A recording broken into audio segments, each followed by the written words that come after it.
বক্কর ভাই আপনি যা বলিলেন এই পুরো 5 লাখই আছে। হ্যাঁ এই তো ঠিক আছে, এরকম সময় মতন টাকা দিলে ঝামেলা করা লাগে না। হ্যাঁ চেয়ারম্যান ভাইয়ের গাড়ি মনে আসছে। হ্যাঁ চেয়ারম্যান ভাই মনে আসছে এইদিকে আসতেছে। এই বক্কর এই কোনে আসছিস তুই? আর কিসের টাকা নিলি এর থেকে?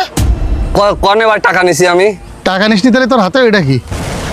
ও ভাই এলো 5 লাখ টাকা, ওই পাথর কিনলো রাস্তায় দেওয়ার জন্য, তাই ওই নপাড়ার ঘাটে দিয়ে আসতে যাচ্ছি, ওই কন্ট্রাক্টর ভাই কইলো তো তাই।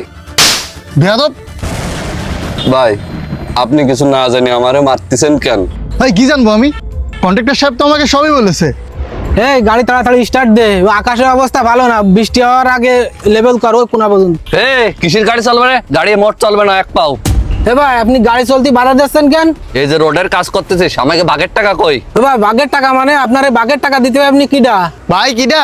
যখন ছেলেপিলে এসে সব ভেঙে ছিঁড়ে উড়াই দেবে না তখন বুঝবা না কিডা। এই থাম, আমি কথা করছি না। 5 লাখ টাকা দিবি, নালে রোডের কাজ বন্ধ হয়ে যাবে বলো।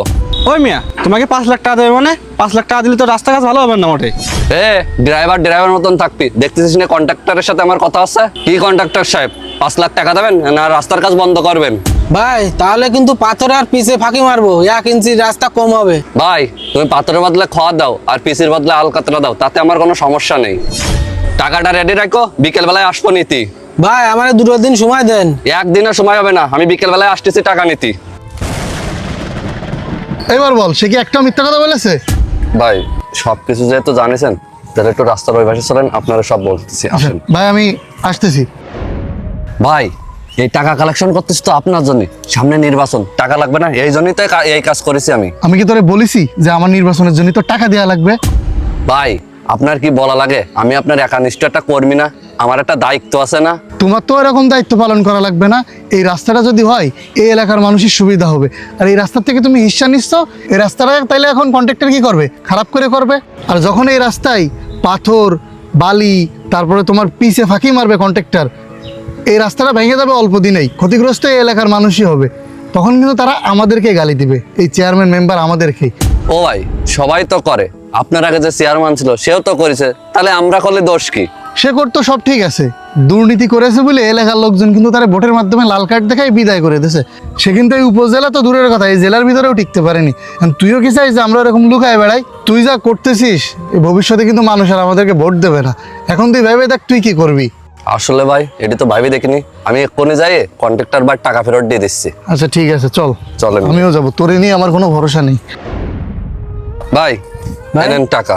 বলছি কি ভাই রাস্তার কাজটা একটু ভালো করে করেন। আচ্ছা ও নিয়ে আপনার টেনশন করা লাগবে না, আমি করতেছি, আমি বুঝবানে। চেয়ারম্যান ভাই আপনার সততা দেখে আমি মুগ্ধ হলাম।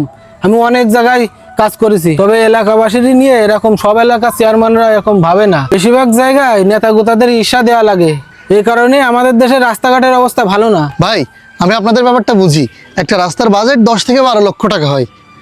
সেই রাস্তা যদি নেতা গোতারাই 2-3 লাখ টাকা কিন্তু খাইয়ে ফেলে, এর ভিতর লেবারের বেতন আছে, কন্ট্রাক্টরের নিজের ব্যবসা আছে, কি বানাবে রাস্তায়? এজন্যই তো সরকারি কাজের ক্ষেত্রে দেখা যায় রডের জায়গায় বাঁশ আর সিমেন্টের জায়গায় মাটি দেয়। কারণ কোনো কন্ট্রাক্টর তো আর জমি বিক্রি করে আনে এসব নেতা গোতাদের হিস্সা দেবে না, ওই বাজেটের টাকার ভিতর থেকেই তো দেবে। হ্যাঁ ভাই আপনি ঠিকই বুঝেছেন, যদি সবাই আপনার মতো বুঝতো তাহলে আমাদের দেশে আরো উন্নত হতো।